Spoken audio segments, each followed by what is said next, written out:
Ayer nós sábado tive uma reunião com o Mitingo Bisa, depois de houve tempo, estava bastante a nível. Uma reunião houve produtivo, caminho que nós recebemos houve informação, tanto de personal de Bonlab como de sindicato e também de BHM, que é a que me chama a companhia mama, madre de Bonlab. De toda a informação aqui nós podemos sacar fora que em todo caso tem caminho para cá para chegar a uma solução duradoura. Então, hope que lá também é bem dilante que o ponto não caminho que tem falha na hora do comitê ou caminho que falta lá que me chama tomamento de responsabilidade dor de persona of instância não concerni de caso que me vou mencionar por exemplo AVA que aandeelhoudersvereniging groep het governo de Bonlab.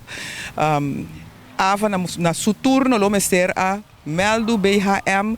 que o BHM também lo mester toma sua parte de responsabilidade, também é um círculo vicioso, não? Para por controlar o que está passando na Bonlab e ajuda a banda também para se por chegar na solução, não promete que o coisa não pega.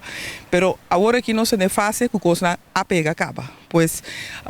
hoop duidelijk a saliera que o raad em todo caso tariba é mesmo linha que o Bonlab meester queda existir, então para que esse nós também traga raadsbesluit, que nós lo apresentar outro semana em reunião de BVR de março que Deus quer, em raadsbesluit nós lo instruir BCI também para BCI, tome passo na necessário para que Holanda para